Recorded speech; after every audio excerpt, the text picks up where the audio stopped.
हम लोग श्रीमद् भागवतम के दूसरे स्कंद के छठे अध्याय के 36वें श्लोक को देख रहे हैं।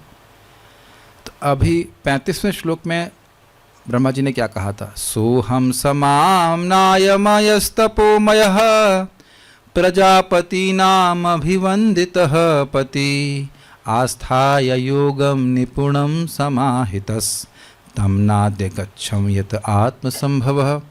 स अहम, मैं वही ब्रह्मा हूँ जो समाम्नायमय, मैं वेदमय हूँ, वेदों का सर्वश्रेष्ठ विद्वान हूँ, तपमय हूँ, तपमूर्ति हूँ, तपाभ्यास में लगा हुआ हूँ, प्रजापति नाम अभिवंदितः पति, दक्ष आदि प्रजापतियों के द्वारा अभिवंदित उनका स्वामी हूँ। आस्थाय योगम निपुणम समाहिता, योग को सर्वांग में हर अष्टांग योग के सारे अंगों का अनुशीलन में स्थित होकर के और निपुणम समाहिता, अपने मन को एकदम एकाग्रता से एकाग्र करने बिल्कुल निपुण हूँ, मन मेरा कहीं नहीं जा रहा है। तम नाद्य गच्छम, उनको मैं नहीं समझ पाया, यत आत्म संभव, जिनसे मेरा जन्म हुआ था। अब उन्हीं भगवान कृष्ण का, विष्णु का स्मरण करते हुए भक्ति की उद्रेक, भक्ति बहुत बढ़ रही है, तो उसके द्वारा ब्रह्मा जी अब भगवान को नमस्कार कर रहे हैं। कह रहे हैं कि देखिए, जो कुछ भी मैं जान रहा हूँ तो बस भगवान को प्रणाम करने से जान रहा हूँ। यही बात अगर आपको याद हो तो माता कुंती ने भी कहा था, कथम पश्चिमहि स्त्रियः, हम तो आपको मात्र प्रणाम कर सकते हैं, तथा परमहंसानाम मुनिनाम अमलात्मनाम भक्ति योग विधानार्थम कथम पश्चिमहि स्त्रियः। मैं आपको नहीं समझ पा रही हूँ, आपका तो अवतार परमहंसों के लिए होता है। तो ये नम्रता भी प्रस्तुत कर रहे हैं और उनका भक्ति का उद्रेक है कि हम तो प्रणाम कर रहे हैं, बस मैं प्रणाम कर रहा हूँ, बस प्रणाम कर रहा हूँ इत्यादि ऐसे करके। तो उसको गाया जाएगा खूब समुचित मात्रा में, उसके बाद फिर हम गाएंगे। गायक लोग आ गए हैं, इकट्ठे हो गए हैं, प्लीज़ देखते हैं कुछ गाना वाना सीखा है कि नहीं सीखा है। न तोस्मे हम तत्चरणम समीयुषाम भवच्छिदम स्वस्तयनम सुमंगलम। न तोस्मयं तच्चरणं समीयुषां भवच्छिदं स्वस्तयनं सुमंगलम्। यो ह्यात्ममाया विभवं स्म पर्यगात् यथा नभः स्वान्थमथा परे कुतः। योगात्ममाया विभवं स्म पर्यगात् यथा नभः स्वान्तमथा परे कुतः। न तोस्मे हम तच्चरणं समीयुषां भवच्छिदं स्वस्तयनं सुमंगलम्। न तोस्मयं तच्चरणं समीयुषां भवच्छिदं स्वस्तयनं सुमंगलम्। यो हि आत्ममाया विभवं स्म पर्यगात् यथा नभः स्वान्तमथा परे कुतः। यो यात्ममाया विभवं स्म पर्यगात् यथा नभः स्वान्तमथा परे कुतः। आप देखेंगे मोक्ष रूपा माता जी, आपको पता होगा ना, नीचे गाना ज़्यादा कठिन होता है। ऊंचा तो गा लेते हैं, नीचे गाने में बैलेंस करना मुश्किल होता है। फिर से प्रयास किया जाए। आप देखिए, ये जो गाने की शैली है, पहले दो लाइन ऊपर उठाए जाएंगे, अब नीचे वाला फिर नीचे जाएगा।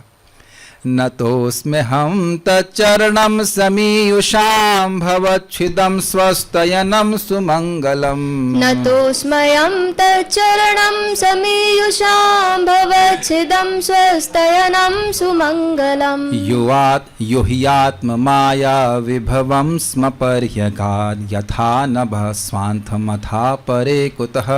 यो यात्ममाया विभवं स्म पर्यगात् यथा नभः स्वान्तमथा परे कुतः। न तोस्म्यहं तच्चरणं समीयुषां भवच्छिदं स्वस्तयनं सुमंगलम्। न तोस्मयं तच्चरणं समीयुषां भवच्छिदं स्वस्तयनं सुमंगलम्। यो हि आत्ममाया विभवं स्म पर्यगात् यथा नभः स्वान्तमथा परे कुतः। यो यात्ममाया विभवं स्म पर्यगात् यथा नभः स्वान्तमथा परे कुतः। न तोस्म्यहं तच्चरणं समीयुषां भवच्छिदं स्वस्तयनं सुमंगलम्। न तोस्मयं तच्चरणं समीयुषां भवच्छिदं स्वस्तयनं सुमङ्गलम्। यो हि आत्ममाया विभवं स्म पर्यगात् यथा नभः स्वान्तमथा परे कुतः। यो यात्ममाया विभवं स्म पर्यगात् यथा नभः स्वान्तमथा परे कुतः। Please chant. नतोऽस्म्यहं तच्चरणं समीयुषां भवच्छिदं स्वस्तयनं सुमङ्गलम्। नतोऽस्म्यहं तच्चरणं समीयुषां भवच्छिदं स्वस्तयनं सुमङ्गलम्। यो यात्ममाया विभवं स्म पर्यगात् यथा नभः स्वान्तमथा परे कुतः। यो हि आत्ममाया विभवं स्म पर्यगात् यथा नभः स्वान्तमथा परे कुतः। You want to try? नतोऽस्म्यहं तच्चरणं समीयुषां भवच्छिदं स्वस्तयनं सुमङ्गलम्। नतोऽस्म्यहं तच्चरणं समीयुषां भवच्छिदं स्वस्तयनं सुमङ्गलम्। यो यात्ममाया विभवं स्म पर्यगात् यथा नभः स्वान्तमथा परे कुतः। यो हि आत्ममाया विभवं स्म पर्यगात् यथा नभः स्वान्तमथा परे कुतः। प्रभु जी इसमें कोई ट्राई करना चाहते हैं? To difficult? ओके ठीक है, ठीक है, एक बार सब लोग साथ में गाते हैं। नतोऽस्म्यहं तच्चरणं समीयुषां भवच्छिदं स्वस्तयनं सुमङ्गलम्। यो हि आत्ममाया विभवं स्म पर्यगात् यथा नभः स्वान्तमथा परे कुतः। ओके। अनुवाद।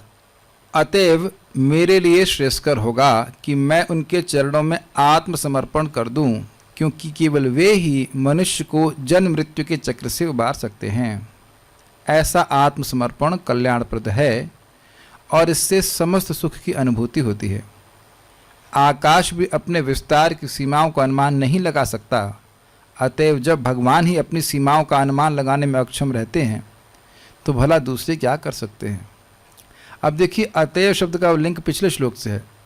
पिछले श्लोक में क्या बोला कि मैं वेदमय हूँ, मैं तपमय हूँ, मैं प्रजापतियों के द्वारा अभिवंदित उनका स्वामी हूँ, योग में निपुण हूँ और मन को एकाग्र किया हूँ, फिर भी भगवान को नहीं समझ पा रहा हूँ। इसलिए समझ में आ गया। इसलिए समझ नहीं पा रहे, इसका मतलब ये नहीं कि भगवान की हम सेवा नहीं कर सकते हैं। और जो उनकी शरणागत होता है उनके क्या फायदे होते हैं, श्लोक में आप देखिए, अन्वय देखिए। अहम समीयुषाम, समीयुषाम मतलब जो शरणागत, शरण प्लस आगत, जो शरण में आया हुआ है। मैं शरणागत ब्रह्मा। भवत, भवत छिदम नहीं होना, चलिए मिस्टेक हुआ है, भवत छिदम नहीं है, हाँ हाँ भवत छिदम है, ठीक है ठीक है, भवत छिदम। भव का छेदन करने वाले। भव मतलब क्या होता है? होना, यानी बार बार जो होने का बंधन लगा हुआ है, जन्म का बंधन लगा हुआ है, उसके बंधन को छेदने वाले हैं भगवान। किसके? जो इनके शरणागत में आते हैं। स्वस्ति अयनम, स्वस्ति का मतलब होता है कल्याण। इसको मेरी तरफ करने का तो अच्छा रहेगा। स्वस्ति ये नहीं, ये पर हाँ, स्वस्ति का मतलब होता है कल्याण। तो अयनम मतलब आगार या अबोर्ड या धाम। स्वस्त्ययनम मतलब भगवान सभी प्रकार के कल्याण के आश्रय हैं। नामा स्वस्तयनम हरेर, क्या श्लोक है? यद व्याजहार विवशो नामस्त अयम ही कृत निर्वेशो जन्म कोट्य हंसामपि यद व्याजहार विवशः नाम स्वस्त्ययनम हरे। यहाँ पे इसी बात स्वस्त्ययनम शब्द का प्रयोग किया गया है विष्णु दूतों के द्वारा यमदूतों को कि अयम ही कृत निर्वेशो, निश्चित ही इस अजामिल ने सारे प्रायश्चित कर ले। अयम ही कृत निर्वेशः जन्म कोटि अहंसामपि, करोड़ों करोड़ों जन्मों के पापों का प्रायश्चित कर लिया। महाराज जी कहते हैं यमदूत तो उछल गए, अरे एक जन्म का एक प्रायश्चित नहीं दिख रहा है और आप कह रहे हैं करोड़ जन्म के प्रायश्चित हो गए, कैसे? तो कहते हैं यद व्याजहार विवशः, जब विवश अवस्था में, अवश अवस्था में, अनकॉन्शियसली, यह भी ना जानते हुए कि वह किसका नाम बोल रहा है, नाम स्वस्त्ययनम हरि, एक नाम बोला हरि का जो स्वस्ति का अयन है। तो जो नाम का गुण है वो भगवान का गुण है। स्वस्ति अन कह रहे हैं समस्त सुखों की अनुभूति के आकार। अब प्रश्न यह आएगा कि स्वस्ति को स्वस्ति मतलब कल्याण को अब सुख के आकार के रूप में अनुवाद क्यों कह रहे हैं? क्योंकि देखिए जीव का कल्याण तभी है जो सुख मिलेगा। बाकी सारी चीज़ों की जो हम इच्छा कर रहे हैं, ये मिल जाए, वो मिल जाए, ये हो जाए, वो जाए, उसका एकमात्र उद्देश्य है कि हम सुख चाहते हैं। वो अलग बात है। वो श्लोक याद है ना आपको? आज आपका मुझे याद आ रहा था कि क्या उनको श्लोक याद होगा? क्या श्लोक याद आ रहा है? परिभ्रमण तत्र न विन्दते अर्थान। हम सभी बहनी पे नहीं हो रहा है, मैं उनको मजाक नहीं बना रहा हूँ, मैं हम सभी की बात कर रहे हैं। हम सोच रहे हैं इधर घूम रहे हैं, इधर ये हो जाए, ये सिचुएशन चेंज कर लें, वे सिचुएशन चेंज कर लें, सुख कहीं नहीं मिलता है। और सबको करके देख भी लेना चाहिए, कोई दिक्कत नहीं है, करके देख ले कि क्या सुख मिल रहा है कुछ। तो मुझे याद आया परम पूज्य राधा रमण महाराज जी की बात। गृहस्थी में भी सुख भक्ति का ही है। अपने आप में कोई सुख इस जगत में नहीं, ना गृहस्थी, न वानप्रस्थ, सन्यासी, न ब्रह्मचारी, कहीं नहीं। भक्ति के बिना कहीं सुख नहीं है। स्वस्ति अयनम। तो जो भी सुख सोच रहे हैं और जिस भी पराकाष्ठा तक सोच रहे हैं या नहीं सोच पा रहे हैं, वह भगवान में प्राप्त हो रहा है। सुमंगलम और शुभ कल्याणप्रद है, अत्यंत कल्याणप्रद। मंगल का अर्थ भी आप जानते हैं, मंगल का अर्थ है जीव अपनी स्थिति में स्थित हो जाए, दास से भाव उसका जागृत हो जाए, इसके द्वारा वह आत्यंतिक सुख, असीमित सुख की प्राप्ति कर सकता है। तो वैसे देने वाले हैं। तो ऐसे भगवान के तत्चरण, उन भगवान के चरणों पर मैं नतः अस्मि, मैं नमस्कार करता हूं। तो अब कोई कहे कि भाई आप नमस्कार ही क्यों कर रहे हैं, कुछ जानने का प्रयास भी कीजिए। तो कहते हैं यही आत्म माया विभवम स्म, जो निश्चित ही स्वशक्ति के महात्म्य का। उसका अर्थ क्या है? यो ही मतलब निश्चित ही, यह मतलब जो भगवान आत्म माया विभवम, वैभव समझते हैं, वैभव समझते हैं। तो आत्म माया विभवम स्म, जो उनकी आत्म माया, जो उनकी माया का वैभव है, उसका भी पर्यगात, अनुमान लगाने में असक्षम रहते हैं। पर्यगात शब्द निषेध अर्थ में है कि भगवान भी नहीं जानते कि उनकी माया का वैभव कहाँ तक फैला हुआ है। तो आप लोग प्रश्न करेंगे भाई भगवान तो सर्वज्ञ हैं। आप लोग पहला श्लोक जानते हैं भागवत का? क्या है श्लोक? जन्मादस्य यतोऽन्वयादितरतश्चार्थेष्वभिज्ञ। अभिज्ञ मतलब सब कुछ जानने वाला। और यहाँ भागवत श्लोक कह रहा है कि भगवान अपनी माया को ही नहीं जानते हैं पूरी तरह से। ये नहीं कह रहे कि माया को जानते नहीं है, माया के विस्तार को पूरी तरह से नहीं जानते। तो ये तो एक विरोधाभास लग रहा है। इस बात को समझने में उनको बहुत टाइम लगा था। एक तरफ आप कह रहे हो कि भगवान अभिज्ञ हैं, सब कुछ समझने वाले हैं, सब कुछ जानने वाले हैं, और दूसरी तरफ आप कह रहे हो कि भगवान अपनी ही माया को नहीं समझ पाते, जबकि माया उनके अंडर में रहती है। माया अंडर में रहती है, लेकिन माया के विस्तार को भगवान नहीं समझ रहे। तो देखिए, समझने का प्रयास कीजिए। ये बात आएगी आगे, लेकिन हमको बताए बिना रहा नहीं जा रहा। बड़ा सुंदर बात है। कोई वस्तु अनंत है तो उसको पूरा जाना जा ही नहीं सकता। इससे भगवान की सर्वज्ञता नष्ट नहीं होती है। मैं बहुत स्लो जाकर के यहाँ पे होल्ड कर दे रहा हूँ, ये बात डाइजेस्ट हो रही है। जैसे टीका में बोला गया, जैसे आकाश पुष्प नहीं होते हैं। आप लोग आकाश पुष्प जानते हैं? नहीं जानते हैं। तो भगवान अगर आकाश पुष्पों को ना जाने तो उनकी सर्वज्ञता नष्ट नहीं होती। जो वस्तु है ही नहीं, उसको नहीं जानने से सर्वज्ञता नष्ट नहीं होती। ये कैच कर रहे हैं? बड़ा मजेदार बात है। जो वस्तु है ही नहीं, आकाश में पुष्प नहीं होते हैं। कभी अर्पित किए भगवान को आपने आकाश के पुष्प? नहीं किए, क्योंकि होते ही नहीं है। तो जो वस्तु है ही नहीं, उसको नहीं जानने से भगवान की सर्वज्ञता नष्ट नहीं होती है। उसी प्रकार से क्योंकि माया का विस्तार अनंत है, इसलिए भगवान उसको पूरा ना जाने तो भगवान की सर्वज्ञता नष्ट नहीं होती। ये इसका हाईलाइट पॉइंट है श्लोक का समझने का। कुछ घुस रहा है दिमाग में, अजीब सी बात लग रही है ना। सर्वज्ञ तो सब कुछ जानना चाहिए ना। जो चीज है ही नहीं, इसे फोकस कीजिए। जो चीज है ही नहीं, उसको ना जानने से सर्वज्ञता नष्ट नहीं होती। तो आकाश पुष्प नहीं है, उसको भगवान नहीं जान रहे हैं, तो भगवान सर्वज्ञ नहीं है क्या? भगवान भाई जाना तो उसको जाएगा जो चीज़ है। जो नहीं है उसको नहीं जानने से सर्वज्ञता नष्ट नहीं होती। ये नहीं है को फोकस कर पा रहे हैं। अब माया के विस्तार के बारे में सोचिए। माया का विस्तार, सब लोग बोलिए नहीं है, बोलिए नहीं है। ये सुनाई पड़ रहा है? नहीं है। जैसे आकाश पुष्प, बोलिए आगे, नहीं है। उस तरह माया का विस्तार का अंत नहीं है। एक मैथमेटिक्स की तरह समझाता हूँ, ये ब्रैकेट बनाइए इधर, ठीक है? ब्रैकेट समझते ऐसे, ब्रैकेट में रख दीजिए आकाश पुष्प। आकाश पुष्प, आगे बोलिए, नहीं है, तो उसकी वजह से भगवान की सर्वज्ञता नष्ट नहीं होती है। ये क्लियर हो गया? अब इस ब्रैकेट में चेंज कर दीजिए, माया के विस्तार का अंत नहीं है, इसलिए भगवान की सर्वज्ञता नष्ट नहीं होती है अगर उसको न जाने। आप समझ में आइए, ये बहुत जबरदस्त बात है। अब बताइए, जब वर्मा जी कह रहे हैं जब भगवान नहीं जान रहे हैं अपनी माया का अंत, तो मैं कैसे समझूंगा भगवान को? बताइए। हम तो केवल नमस्कार कर रहे हैं, ठीक है?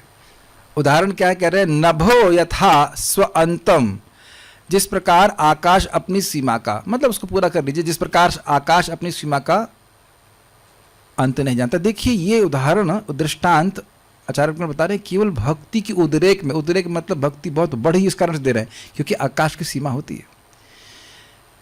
आकाश आप जानते हैं, ब्रह्मांड के अंदर आकाश है, तो आकाश की सीमा है, लेकिन एक बात समझाने के लिए बोला जा रहा है कि जैसे आकाश अपनी सीमा को नहीं जानता है। अतः अपरे कुतः, अतएव अपरे, अन्य लोग किस प्रकार जान सकते हैं? तो अन्य लोग में अपने को भी जोड़ ले। जब भगवान नहीं, भगवान से अपर, भगवान से अलग की बात कर रहे हैं। जब भगवान अपनी माया के विस्तार को नहीं जानते, पूरा नहीं जानते, तो फिर ब्रह्मा जी कैसे जानेंगे और अन्य उनके बाद सृष्ट जीव कैसे जानेंगे? तो भगवान को जानने का प्रयास अगर कोई सोचे कि हम भगवान को पूरा जान लेंगे तो यह हास्यास्पद होगा, ठीक है?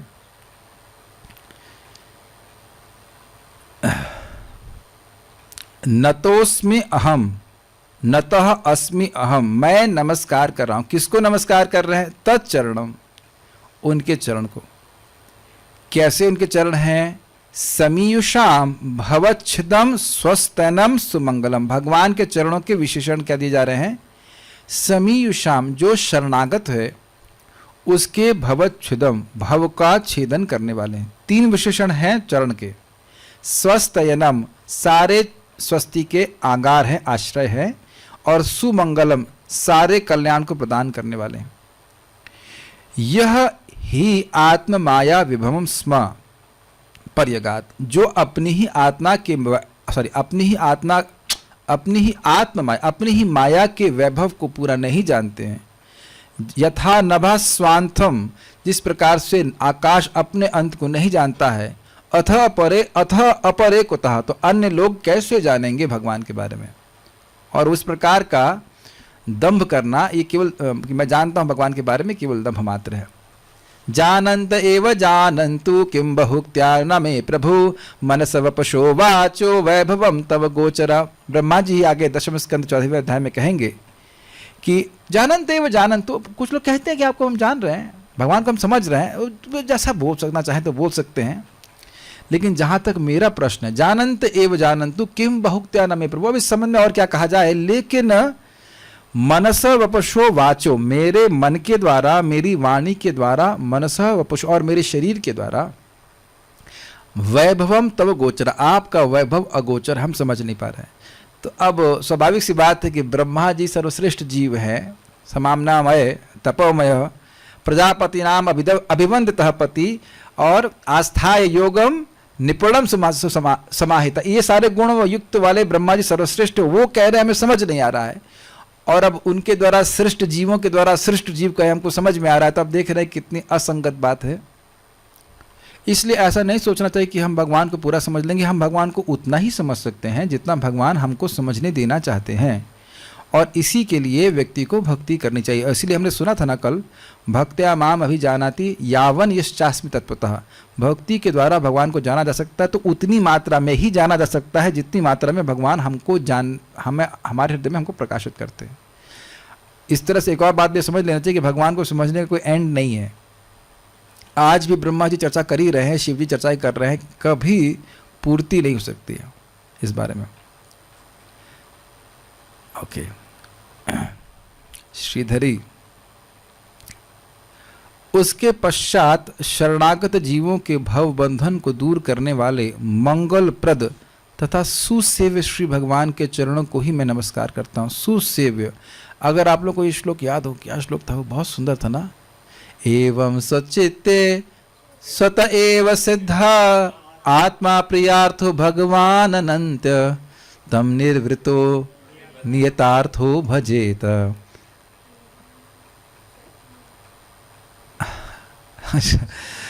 कुछ श्लोक है लास्ट, लेकिन पहली दो लाइन प्रिय हैं, आत्म प्रियार्थो।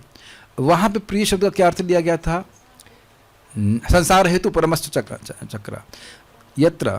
तो प्रिय का अर्थ क्या लिया गया था? जो व्यक्ति प्रिय होता है उसकी सेवा करने में सुख मिलता है। तो कृष्ण की सेवा करने में जीव को सुख मिलेगा, इसी कह रहे सुसेव्य है, भगवान की सेवा करने में सुख है मिलता है। और यही भगवान गीता में कहते हैं सुसुखम कर्तुम अव्ययम, भगवान की भक्ति करना सुखमय है और जो भी करते हैं वो शाश्वत लाभ देने वाला होता है। तो यही बात करें, सुसेव्य है। सुसेव्य का एक और अर्थ है कि भगवान की सेवा करने में कठिनाई नहीं है। अब ऐसा नहीं कि मान लीजिए आपके पास दाल चावल, तो भगवान के चाउमीन क्यों नहीं ले आए? अगर चाउमीन ले आए तो पिज़्ज़ा क्यों नहीं लेके आए? पत्रम पुष्पम फलम तोयम यो में भक्त्या प्रयच्छति। अच्छा, ये भी नहीं कहते हैं अब हम हलादि शक्ति माता जी खा लिए हैं, अभी तुम्हारे यहाँ नहीं खाएंगे। ऐसा भी नहीं है, वो आपके यहाँ भी खाएंगे और हमारे यहाँ भी खाएंगे और सब जगह खाएंगे और मंदिर में भी खाएंगे और कहीं भी खाएंगे। और ऐसा भी नहीं कह रहे हैं कि आप डीटी इंस्टॉल करोगे तभी खाएंगे, फोटो रख दोगे तब खा लेंगे, मिर्ची तेज होगी तो भी खा लेंगे, कभी नमक नहीं होगा तो भी खा लेंगे। मुझे अच्छे से याद आ रहा है, बड़े मन से हम क्या बनाए थे, शायद आलू का रायता बनाए थे, और रायता दही के आलू जो भी होता है, हम उसमें बिल्कुल हमने कहा बड़े अहंकार से बोला एकदम सही नमक डाल रहा हूँ, लेकिन पता है नमक की जगह क्या था? कूटू का आटा। हम तो इल्यूजन में चले गए। मैंने कहा ये क्या होगा? फिर देखा इस सब्जी में भी नमक कम है ही नहीं। और हमने कहा क्या ऐसा हुआ कि नमक डालना भूल गया मैं। फिर मैंने देखा, नहीं कहा अरे ये तो नमक है ही नहीं। फिर भी भगवान स्वीकार कर लेते हैं। हम लोग को ऐसे खिलाए तो कोई नमक के बिना कैसे खाने वाला? हमारी बड़ी कंडीशन होती हैं, जल नहीं हो, भगवान बस भगवान ही देखते हैं कि क्या इंटेंशन से खिला रहे हैं। सुसेव्य है कृष्ण, इज इट नॉट? बहुत अच्छा है। सुसेव्य श्री भगवान। कोई कठिनाई है प्रणाम करने में या जप करने में, बोलने में तो कोई कठिनाई नहीं है। इस तरह से मैंने यह जान लिया कि श्री भगवान की महिमा अचिंत्य है। इस बात को मैंने अपने आप ही जान लिया है। अपने आप जान लिया है मतलब देखिए, पिछले ये सब बहुत समझना होगा। पिछले 2 श्लोकों में ब्रह्मा जी ने कहा कि भगवान मेरे हृदय में हैं, 34 में बोला था, इसलिए मेरा मन कभी भोग में नहीं जाता, मेरी वाणी कभी असत पथत पे नहीं जाती और मेरा इंद्रियां भी नहीं जाती। मतलब इंद्रिय मतलब शरीर। और 35 में बोला कि हम भगवान को समझ नहीं पाए अपनी सारी तपस्या के बाद भी। तो ये उनका अनुभव है। ये 2 अनुभव है कि नहीं? भक्ति है तो कुछ कुछ भगवान को समझ रहा हूँ, और भक्ति नहीं थी तो नहीं समझ रहा हूँ।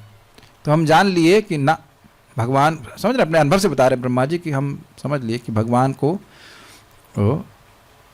कि भगवान की महिमा अचिंत्य है, ये मैं समझ रहा हूँ अपने अनुभव से। बड़े लोगों का अनुभव सुनना चाहिए, ठीक है। जो परमात्मा स्वयं भी अपनी माया के विस्तार को नहीं जान सके। पर्यगात में परिशब्द निषेधार्थक है।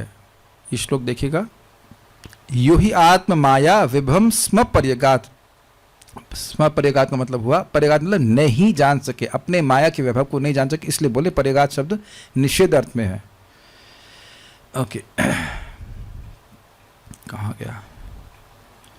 अर्थात भगवान भी यह नहीं जान सके कि उनकी माया इतनी ही है, मतलब उसके विस्तार को नहीं जान सके, तो फिर दूसरे लोग उसको कैसे जान सकते हैं? इसलिए मैं उनके चरणों में ही नतमस्तक हूँ। यदि कोई कहे कि परमात्मा तो सर्वज्ञ हैं, वे कैसे नहीं जान सके? तो इसका उत्तर है कि जैसे आकाश स्वयं अपने अंत को नहीं जानता है, उनकी महिमा का कोई अंत है ही नहीं, तो उसका अंत वे कैसे जानेंगे? अब तो सब मैं समझ में आ गया होगा, मैंने व्याख्या पहले कर दी थी। आकाश पुष्प का अदर्शन भगवान कृष्ण की सर्वज्ञता को विनष्ट नहीं कर सकता है, क्योंकि आकाश पुष्प नहीं होता है, ठीक है। भगवान के विषय में 10वें स्कंद के 27वें 87वें अध्याय के 41वें श्लोक में कहेंगे भी कि द्युलोक के स्वामीगण ही आपके अंत को नहीं जान सके, क्योंकि ब्रह्मांड अनंत है।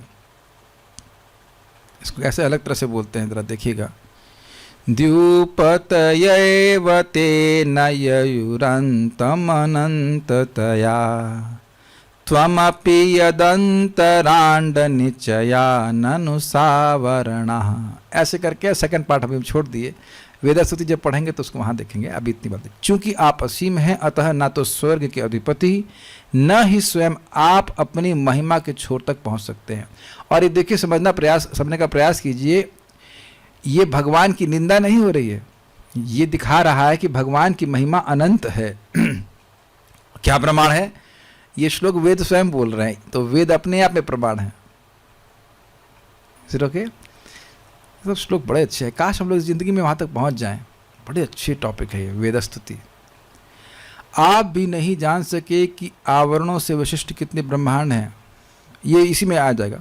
यही इसका अर्थ है। श्रुति भी कहती है यो अस्याधक्ष परम व्योमन सो अंगवेद यदि वान वेद, अर्थात हे वत्स, हे अंग, जो इस माया के स्वामी, अस्याध्यक्ष, अस्या प्लस अध्यक्ष, इस माया के, अस्या स्त्रीलिंग में, अस्या प्लस अध्यक्ष, जो इस माया के अध्यक्ष हैं, जो इस माया के स्वामी परम आकाश त्रिपाद विभूति में रहते हैं, वे भी इस माया के अंत को जानते हैं कि नहीं जानते हैं, ये कोई निश्चित नहीं है। अब ये देखिए कितनी विलक्षण बात मालूम चल रही है भगवान के बारे में। ये हम लोग बैठे बैठे तो सोच नहीं सकते हैं कि भगवान कितना जानते हैं कितना नहीं जानते, तो वेद की ही बात हमको स्वीकार करनी पड़ेगी कि भगवान अपनी ही माया के वैभव को नहीं जानते। देखिए बहुत सुंदर बात है कि भगवान की अचिंत शक्ति को जब तक हम स्वीकार नहीं करते तब तक हम भगवान को समझ ही नहीं पाएंगे। भगवान अचिंत शक्ति से, अपने नाम से अभिन्न है, अपने धाम से भिन्न है। यह तो जब हम लोग की भक्ति बढ़ेगी तो यह ज्ञान हृदय में प्रकाशित किया जाएगा। अभी तो हम लोग को ये समझना होगा हमारी इंद्रियां अपूर्ण है, तो इसलिए हम ये बात समझ नहीं सकते अपनी इंद्रियों से, लेकिन इसको यथावत स्वीकार करना पड़ेगा जैसा कि शास्त्र बताता है। बहुत अच्छी बात है ये। जीव गोस्वामी इस बात को कहते हैं, जब तक व्यक्ति ये स्वीकार नहीं करेगा कि भगवान की शक्ति अचिंत्य है, तब तक वह भगवान को नहीं समझ सकता। देखिए जैसे हम लोग सुनते हैं कि एक ही नाम सारे कर्म नष्ट कर देता है, प्रारब्ध कर्मेति विरौति वेदा, तो फिर अब बुखार क्यों आता है? तो भगवान की अचिंत्य शक्ति से भक्तों का शरीर चलता है। आपने सुना होगा 842 भागवत, जहाँ तक मैं रेफरेंस स्मरण कर रहा हूँ, उसी में तो गजेंद्र की स्तुति आती है ना, 842, हाँ उसी में आती। तो वहाँ स्पष्ट लिखा है कि जैसे ही भक्त भगवान को प्रणाम करता है, यहाँ पे भी सुना था चरणों में प्रणाम कर रहे हैं, तो भगवान उसके शरीर को स्पिरिचुअल बना देते हैं। अब आप में से कितने लोगों ने भगवान को प्रणाम नहीं किया है? सबने किया है। तो स्पिरिचुअल शरीर में घुटने का दर्द या और पेट दर्द, भागवत की बात गलत तो हो नहीं सकती, कम से कम 10-12 बार प्रणाम तो ज़्यादा ही प्रणाम करते होंगे, कई साल से प्रणाम कर रहे होंगे। आप लोग नहीं सोचते बुखार, स्वर दर्द या और भी कोई भोग की इच्छा कि हम ये खाएं वो पाएं ये करें, काय को आएगी? क्या उत्तर है आप लोगों के पास? स्पिरिचुअल बॉडी में तो सब होना नहीं चाहिए। आप लोग लेक्चर शेयर कर दिया गया था, परम पूज्य वृंदावन चंद्र महाराज समझा रहे थे।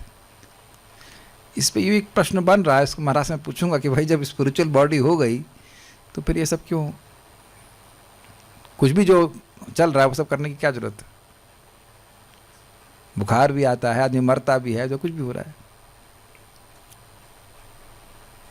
सोचने वाली बात है। सब लोग किए ना प्रणाम।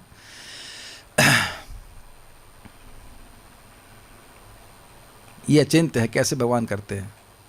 वैसे इसका कुछ कुछ उत्तर 6.2.9-10 की टीका भागवत में मिलता है कि एक ही नाम अविद्या भी नष्ट कर देता है, लेकिन भगवान अब जगत में अन्य सिद्धांत भी बने रहें तो एक छल या माया प्रस्तुत कर देते हैं, मतलब इन द सेंस कि वो एक उसके भक्त के शरीर को चलाते रहते हैं इस प्रकार से अपनी शक्ति से। नहीं तो यह कहना कि एक ही नाम में अनंत शक्ति है, ये गलत हो जाएगा।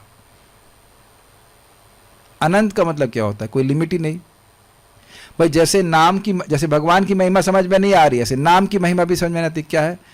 कृतिते निर्वक्तुम क इह महिमानम प्रभवती। कोई कृति जो बहुत योग्य व्यक्ति है वह भी भगवान के नाम की महिमा नहीं समझ सकता है। इसका मतलब ये नहीं कि नाम बोल नहीं सकते। हरे कृष्णा कृष्ण कृष्ण हरे हरे, हरे राम राम राम हरे हरे। यही तो बात है, यही तो प्रभुपाद जी कहते हैं, you don't know how much power you are transferring when you chant Pintu and you hear Pintu. No, when you chant Hare Krishna and you hear Hare Krishna. हमको अब भक्त दिख जाते हैं, हम नाम तो नहीं लेना चाहते हैं, लेकिन दुर्गा जी कह रही हैं वेद मत पढ़ो, हरे कृष्णा करो, और वो हिंदी पढ़ाने में लगे रहते हैं सुबह। हमने कहा रोटी की व्यवस्था है। समझ रहे मेरा कटाक्ष, वेद मत पढ़ो, हरे कृष्णा करो। सुना है ना वो माँ ऋग, माँ साम, माँ युजुर।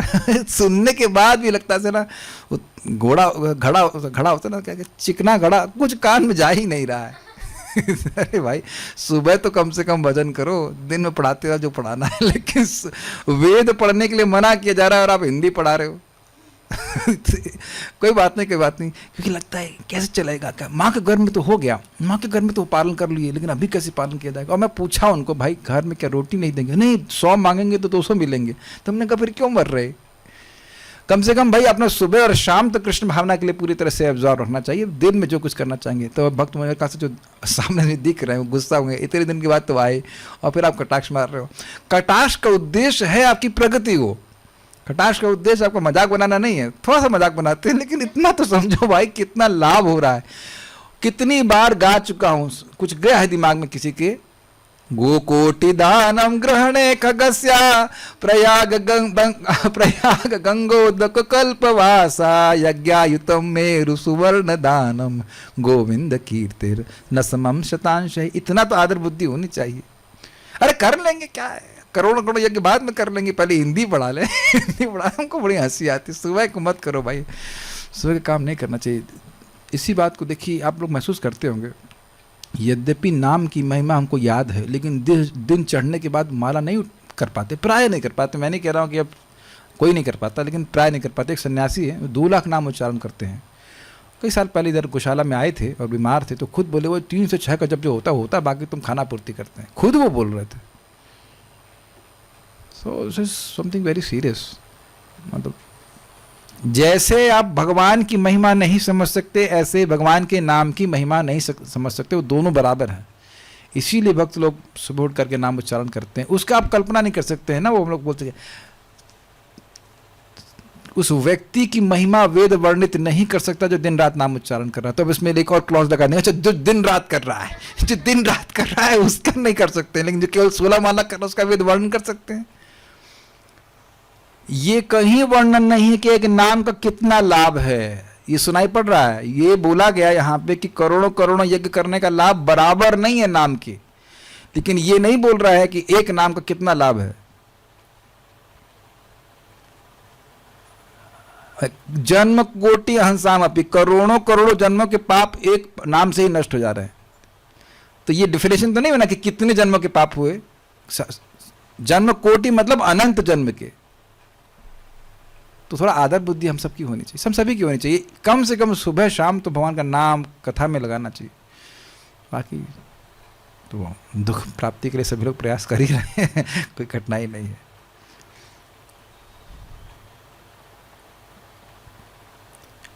ये बात इतनी स्पष्ट बताई जाएगी, आप देखना कि जिस भक्त ने निरपराधिक नाम उच्चारण किया है, उस अगर अपराध नहीं है तो एक ही नाम उसको अध्यात्म जगत में पहुंचा देगा, वन नेम इटसेल्फ। हम लोग बार बार जो नाम बोल रहे हैं वह इसलिए क्योंकि हमारे अपराध हैं, और वो अपराध का भंजन करने के लिए, अपराध नष्ट हो उससे, नाम उच्चारण से नष्ट होते हैं। और दूसरा जिसका अपराध नहीं है उसका भगवान के प्रति प्रेम जागृत हो। ये सब हमें रोज़ सुनना चाहिए ताकि हमारी आदर बुद्धि भगवान के नाम के प्रति हर दिन बनी रहे। चारा दर्शनी ओह, यह पूर्व वर्णित अनुभवहीन मूर्ख जब भगवत तत्व कहते हैं तो प्रलाप करते हैं, क्योंकि भगवान भी स्वयं अपने तत्व को पूर्णतः नहीं जान सकते। देखिए, समझने का प्रयास कीजिए। प्रायः इस तरह के जो सो कॉल्ड तत्ववादी हैं वो क्या कहते हैं, भगवान निराकार है, जबकि भगवान बोलते हैं। प्रवक्ष्यामि अनुसूय, मैं बोल रहा हूँ क्योंकि तुम मुझसे द्वेष नहीं करते हो। तो वह तो अपने मन गणन तरीके से जो भगवान के बारे में बात बोलते हैं वह सब प्रलाप है। यह ब्रह्मा जी कह रहे हैं। ब्रह्मा जी भक्ति उद्रेक के कारण उन्हें प्रणाम करते हैं। ये समझ में आ गया? भक्ति के उद्रेक, एक उद्रेक का क्या अर्थ समझते हैं आप लोग? बढ़ी हुई भक्ति, बहुत ज़्यादा भक्ति का मतलब भाव आ रहा है तो उसमें ब्रह्मा जी प्रणाम कर रहे हैं। मैं भगवान के चरणों में प्रणाम करता हूँ जो समीयुषाम अर्थात शरण में गए या शरण में आए भक्तों के लिए भवच्युतम अर्थात संसार दुख का नाश कर देते हैं। यद्यपि यह भक्तों के लिए अनिच्छित फल है, वास्तविक शुद्ध भक्त तो मुक्ति भी नहीं चाहता है, फिर भी भगवान उसको मोक्ष प्रदान करते हैं। तथा वे चरण स्वस्तयनम अर्थात स्वप्रेम सुखदायक अर्थात प्रेमानंद के प्रदाता हैं और यह इच्छित फल है। समझ में आ गया? जो सच्चे भक्त हैं वो भक्ति इसलिए करते हैं ताकि उनका प्रेम बढ़ जाए और अनुसंगिक फल के रूप में मोक्ष अपने आप प्राप्त हो जाता है। तो स्वस्तयनम का मतलब हो गया जो भक्ति का सुख है वह प्रदान करने वाले हैं। और क्या कह रहे हैं यहाँ पे? दूसरा भवच्छेदम, भव का छेदन, ये गौण फल है, अनुसंगिक फल है। जैसे हम लोग कई बार समझाए हैं, जब व्यक्ति को प्रेम का स्टेशन मिल जाता है तो मोक्ष का स्टेशन पीछे छूट जाता है। भक्त को अलग से मुक्त होने के लिए प्रयास करने की जरूरत नहीं है। वे चरण सुमंगलम अर्थात सुष्टु मंगल, सुष्टु मतलब होता है बहुत अच्छा, अर्थात सर्वाधिक मंगलमयता के कारण बनते हैं, क्योंकि भक्ति के मिश्रण के बिना कर्मी, ज्ञानी तथा योगियों में मांगल्य का अभाव होता है, अर्थात उन्हें इनकी साधना का कोई फल नहीं प्राप्त होता। यह भाव है। बहुत अच्छा अर्थ लिया है। कोई भी साधन कर रहा है व्यक्ति, अगर वह भगवान की भक्ति नहीं करता, भगवान का अनादर करता है, भगवान की भक्ति का एटलीस्ट कुछ सम्मिश्रण नहीं करता है, तो उसको उसके फल नहीं प्राप्त होते हैं। इसका प्रमाण भगवद गीता में मिलता है। मोघाश्व मोघ कर्माणों के पहले वाला श्लोक क्या है? अवजानन्ति माम मूढ़ा मानुष्यम तनुमाश्रितम परम भावम जानन्तु मम भूत महेश्वरम। अवजानन्ति माम मूढ़ा, जो मूढ़ हैं वह मुझको नहीं जानते हैं और क्या सोचते हैं? मानुष्यम तनुमाश्रितम, मैं मनुष्य के शरीर का आश्रय लेकर प्रकट होता हूँ। ठीक, मम अवजानन्ति माम मूढ़ा मानुष्यम तनुमाश्रितम परम भावम अजानन्तु, मेरे परम भाव को कि मैं महाविष्णु का भी स्रोत हूँ, भगवान कृष्ण कह रहे हैं। मम भूत महेश्वर, और सभी जीवों का और सभी वस्तुओं का, सभी तत्वों का, पंच महाभूत का भी ईश्वर हूँ, वह नहीं जानते हैं। तो क्या हो जाएगा नहीं जानते? तो नेक्स्ट श्लोक पे बोलते हैं मोघाशा मोघ कर्माणो मोघ ज्ञान विचेतसः राक्षसी मासुरीम चैव प्रकृति मोहिनीम श्रिता। मोघ आशा, अगर वो भगवान के धाम जाना चाहते नहीं मिलेगा। मोघ आशा, मोघ कर्म, अगर वह कर्म की सिद्धि चाहते हैं, स्वर्ग आदि प्राप्त करना चाहते हैं, नहीं मिलेगा। मोघ ज्ञान, अगर वह निर्विशेष ब्रह्म में लीन होना चाहते हैं तो नहीं मिलेगा। राक्षसीम आसुरीम चैवा प्रकृति मोहिनीम श्रिता, वह राक्षसी आसुरी स्वभाव को प्राप्त करते हैं और मोहिनी प्रकृति का आश्रय लेते हैं। और उसके बाद क्या कहते हैं? महात्मानस तू माम पार्थ दैवीं प्रकृतिम आश्रितः भजन्ते अनन्य मनसो ज्ञात्वा भूतादिमव्ययम्। लेकिन महात्मा तो ऐसे होते हैं जो मुझे, मेरे ही शरण में, दिव्य प्रकृति की शरण में रहते हैं। और क्यों रहते हैं? क्योंकि वह समझते हैं कि जितने भी भूत आदि तत्व हैं, जो कुछ भी है, उसके स्रोत भगवान श्री कृष्ण है। तो ये तत्व ज्ञान को समझ करके भगवान का भजन करते हैं। आप समझ रहे होंगे इस बात को।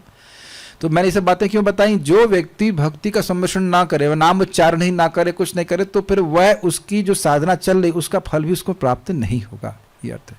देखिए हो क्या रहा है, जो कर्मी ज्ञानी हैं, योगी आदि हैं, वह मुख्य रूप से अपनी साधना कर रहे हैं, लेकिन वो जानते हैं कि भक्ति का सम्मिश्रण किए बिना हम सफल नहीं होंगे, इसलिए मिला लेते हैं उसको। कर्म में भक्ति मिश्रित कर्म, समझ में आया? कर्म है अधिक, भक्ति का थोड़ा छींटा मार दिया अगर कहा जाए। भक्ति मिश्रित ज्ञान, ज्ञान है अधिक और भक्ति है थोड़ी थोड़ी। अब यद्यपि यह भक्ति देवी का अपमान है कि नहीं? क्योंकि भक्ति देवी सब कुछ कर सकती हैं, लेकिन भक्ति देवी फिर भी दया दे करके कर सकती हैं। लेकिन अगर ये भक्तों का अपराध करते हैं तो फिर भक्ति देवी कुछ फल नहीं देती। ये कर्मी ज्ञानी या योगी, आप समझ पा रहे हैं बात को? और इसका थोड़ा चेंज कर दीजिए। एक होता है, ये हमने बताया आपको, भक्ति मिश्रित कर्म, और दूसरी क्या है? कर्म मिश्रित भक्ति। उसमें भक्ति प्रधान साधन है और थोड़ा थोड़ा कर्मकांड भी कर लेता है। ज्ञान मिश्रित भक्ति, भक्ति है मुख्य और थोड़ा थोड़ा ज्ञान का अनुशीलन भी कर लेता है, निर्विशेष ब्रह्म का अनुसंधान भी करता है। और योग मिश्रित भक्ति, मुख्य रूप से भक्ति है, थोड़ा थोड़ा योग का भी आश्रय ले लेता है। इसको 8वें अध्याय में बताया गया था। 8वें अध्याय में बता रहा है शुरुआत में, योग मिश्रित भक्ति हो, ध्यान करके ओम इत्याक्षरम ब्रह्मन व्याहरण माम, हाँ, ओम इत्याक्षरम ब्रह्मन व्याहरण माम अनुस्मरण यह प्रयाति तजंदेहम सयाति परमाम गतिम। उधर आदित्य वर्णम तवसः परस्तात् कर श्लोक वहाँ पे आता है। तो इस तरह की बातें हैं। मेन बात है भक्ति के बिना व्यक्ति की कोई भी साधना सफल नहीं होती। वस्तुतः भक्ति पूर्णतः समर्थ है हमको हर प्रकार की सिद्धि देने में। तो भक्त लोग इस प्रकार से भक्ति का आश्रय लेते हैं, लेकिन कुछ लोग अन्य हैं वह भगवान का आश्रय नहीं लेते तो उनको मंगलता प्राप्त नहीं होती। ये बात बोल रहे हैं, इसलिए सुमंगल कह रहे हैं। भगवान आत्म माया विभवम अर्थात अपनी योग माया के विस्तार से भी पर्यगाद अर्थात अनभिज्ञ है। परि शब्द यहाँ निषेध के अर्थ में है, अतः पर्यगाद का अर्थ यह अर्थ है कि वह नहीं जानते। तो फिर अपरे अर्थात हमारे जैसे अन्य कैसे जान सकते हैं। उसके बाद भी टीका है, लेकिन वह टीका बिल्कुल श्रीधर स्वामी जैसी है तो फिर हम उसको नहीं लिए। बाल प्रबोधनी, उन भगवान के चरणों में नमस्कार करके उनकी अचिंत महिमा के गुण के द्वारा मैं उनको किंचित मात्र जान सकता हूँ। ये हमको लाइन बहुत अच्छी लगी। क्यों बताइए अच्छी लगी? क्योंकि हम सब लोगों को ये साधन सुलभ है। परम पूज्य राधा गोविंद महाराज बहुत सुंदर बात कह रहे थे कि जिस व्यक्ति ने भगवान को प्रणाम किया है उठने के बाद वो वही व्यक्ति नहीं है। ये बहुत जबरदस्त बात है। भगवान को प्रणाम करने वाला व्यक्ति दोबारा वो व्यक्ति सेम नहीं है। अब देखिए श्रील रघुनाथ दास गोस्वामी महान परमहंस वैष्णव है, वो भगवान को कितने हजारों बार प्रणाम करते थे, चाहे 1000 बार ना कितना, बहुत बार प्रणाम करते थे। ये प्रणाम करना बहुत बड़ी सेवा है, बहुत बड़ी सेवा है। नहीं तो क्यों भगवान बोलते मनमना भव मद भक्तो मदयाज इमाम नमस्कुरु। फिर वही भागवत का देखिए श्लोक 8:4-2 कि जो व्यक्ति भगवान को प्रणाम करता है भगवान तुरंत ही उसके शरीर को चिन्मय बना देते हैं। व्हाट एन अमेजिंग बेनिफिट, नहीं? कितना सिंपल सी सेवा है ना। अरे भाई मन नहीं लगता है, वाणी नहीं लगती है, तो अभी तो कम से कम साइटिका का पेन नहीं है ना कि भगवान को प्रणाम ना कर सके। और मान लो वह भी है तो भी मन से प्रणाम कर सकते। दिखाइए श्लोक 8:4-2 तो नहीं है,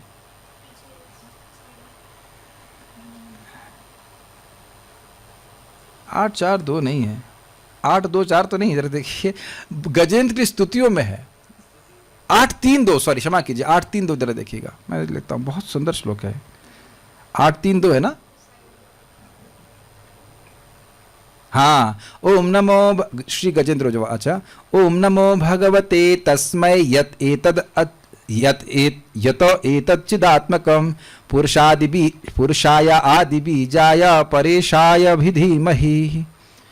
बहुत अच्छा सुन, उसमें ही प्रपात बताते हैं। तो यत एतद चिदात्मकम, तो वहां पे बोलते चिदात्मक देह बना देता है भक्त की। 8:3-2 था, 8:4-2 नहीं था, 8:3-2 कि जैसे ही भक्त भगवान को प्रणाम करता है उसकी देह को भगवान स्पिरिचुअल बना देते हैं। वैसे ये कोई कठिन तो है नहीं।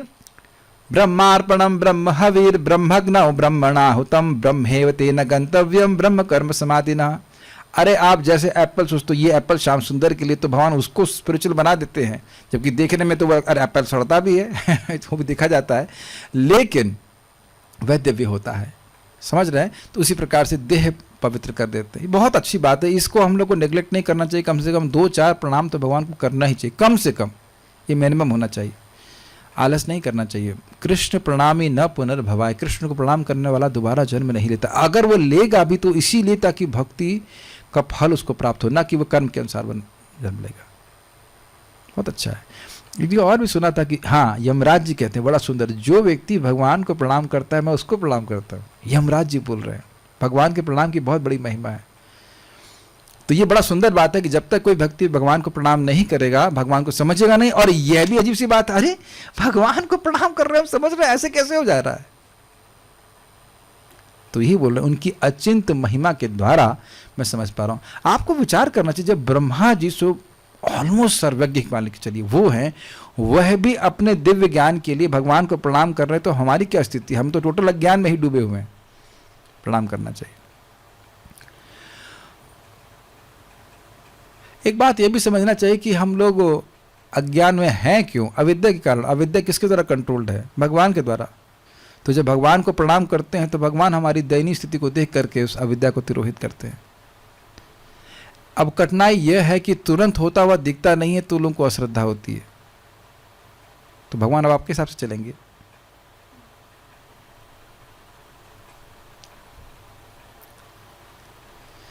उनके चरण में नमस्कार करने मात्र से किस प्रकार ज्ञान हो जाएगा? यदि यह प्रश्न हो तो कहते हैं कि भगवान के वे चरण केवल ज्ञानप्रद ही नहीं हैं, अपितु समीयुषाम अर्थात शरण में आने वालों के भवच्छिदम अर्थात जन्म आदि संसार दुख के निवर्तक भी हैं। तो अब ये उत्तर कैसा हुआ? उत्तर थोड़ा अजीब सा लगा ना। वो प्रश्न ये हुआ कि भाई भगवान के चरण कमल ज्ञानप्रद कैसे हैं? तो कह रहे ज्ञानप्रद ही नहीं, वो मोक्षप्रद भी हैं। जब वो मोक्ष दे सकते हैं तो ज्ञान देने में कौन सी दिक्कत? कुछ उत्तर हुआ समझ में आपको? उत्तर हुआ आपके बात प्रश्न का? मतलब आपने प्रश्न नहीं उठाया, लेकिन प्रश्न उठाया जा रहा है कि भाई देखिए ये बात ब्रह्मा जी बोल रहे हैं, अंगानि यस्य सकलेन्द्रिय वृत्ति मानती। ज्ञान तो यहाँ मुख से दिया जाता है ना, बोल बोल कर दिया जाता है, लेकिन भगवान तो संकल्प मात्र से ज्ञान दे सकते हैं। तो भगवान के चरणों में प्रणाम करने से जीव के हृदय में ज्ञान उत्पन्न हो जाता है। कैसे हो जाता है? अचिंत्य शक्ति से हो जाता है। अचिंत्य शक्ति का मतलब क्या होता है? जो हम अपनी बुद्धि से नहीं समझ सकते। नहीं समझने का अर्थ ये नहीं कि उसका हम प्रभाव न जाने। जैसे मैं कुछ मालूम चला मुझको, एक वैद्य जी हैं, अभी तो जाके देखेंगे हरिद्वार में, उनको कुछ सिद्धि प्राप्त है और उन्हें एक भक्त का से पता नहीं कितना सत्य, वो क्या कहते हैं, नाड़ी को ऐसे नहीं देखते, वो उल्टा देखते हैं ऐसे करके देख रहे हैं, पता नहीं क्या होता, हमको जो समझ में आया। और आप पूरा पेट भर के जाइए, नहीं तो आयुर्वेद में क्या बोलते हैं, आपको खाली पेट जाना पड़ेगा। पूरा पेट भर के जाइए। और एक भक्त को बताया कि 10 साल पहले आपका एक्सीडेंट हुआ था, आपको सर में चोट लगी थी, ये वो मतलब एक सन्यासी को बताया। अब ये कैसे होता है, समझ रहे हैं आप लोग? अब हर बात हम समझ ही लेते हैं बताइए, दुनिया में हर बात समझ रहे हैं क्या? कुछ लोग आप लोगों का भविष्य बता सकते हैं एकदम एग्जैक्ट, हम लोग तो नहीं समझ में आ रहा, उनको कुछ दृष्टि प्राप्त होती है, कुछ सिद्धि प्राप्त होती है। होम्योपैथिक दवा कैसे काम करती है हमको नहीं पता, जितना वो डाइल्यूट होगी उतना तेज हो जाएगी। ये कैसे सिस्टम होता है भाई? होता है। तो दुनिया में हर चीज़ तो हम समझ नहीं रहे, तो भगवान को बस समझना बाकी रह गया है। भगवान को समझ में आएंगे तब हम भगवान का भजन करेंगे। भगवान को समझ नहीं सकते पूरी तरह से। I don't want to believe in a god who can be understood. ठीक है, तो बस ये कह रहे हैं कि देखो भाई, केवल ज्ञानप्रद ही नहीं है, वे मोक्षप्रद भी हैं और स्वस्थनम अर्थात इस जन्म में भी धन पुत्र आदि कल्याण को प्रदान करने वाले। बड़ा सुंदर है, बड़ा अच्छा है। तो ये स्वस्थनम का एक अलग अर्थ ले रहे हैं। देखिए, जैसे ही भगवान विष्णु के छाती पे लक्ष्मी जी का निवास है, तो जैसे ही कोई व्यक्ति भगवान को प्रणाम करता है तो लक्ष्मी जी बड़ी अनुकूल दृष्टि से उनको देखती हैं। अब फिर प्रश्न है, प्रभु जी हमारा तो प्रॉब्लम सॉल्व नहीं हो रहा है पैसे का संतान तो दे दिया ना कुछ भी हो, शास्त्र की बात सत्य है। अब वो कैसे भगवान किसी व्यक्ति पे अप्लाई करना चाहते हो भगवान जाने, उनकी शक्ति ऐसी। एवं सुमंगलम अर्थात परलोक में परमानंद प्रदान करने वाले हैं। इस प्रकार अपनी अनुभूति को कहकर जो लोग यह कहते हैं कि हम तो शास्त्र अभ्यास करने वाले हैं, सर्वज्ञ हैं, तो उनका उपहास कैमुत्य न्याय के द्वारा भगवान के गुणों के दुर्गेयत्व को कह रहे हैं। आगे की टीका सिद्धि जैसी है, समझ पा रहे हैं बात? तो भगवान को उसके बाद कह रहे हैं कि जो लोग कहते हैं हम शास्त्र अभ्यास करके भगवान को समझ लेंगे, तो उनका उपहास ब्रह्मा जी कह रहे हैं, जब भगवान स्वयं अपनी माया के विस्तार को नहीं समझ रहे हैं तो तुम भगवान को समझ लाओगे? भगवान की माया भगवान के अधीन है और भगवान अपने ही अधीन माया के विस्तार को नहीं समझ रहे हैं, और ये भगवान को समझ लेंगे। Got it? क्या मुझे समझ में आ रहा है? जब भगवान अपनी ही माया के विस्तार को नहीं समझ रहे हैं, पूरा नहीं समझ रहे हैं ऐसा कहना चाहिए, तो फिर तुम भगवान को कैसे समझ सकते हो? फिर तुम्हारा तो कहना ही क्या, तुम तो अपने को नहीं समझ रहे तो भगवान को कैसे समझोगे?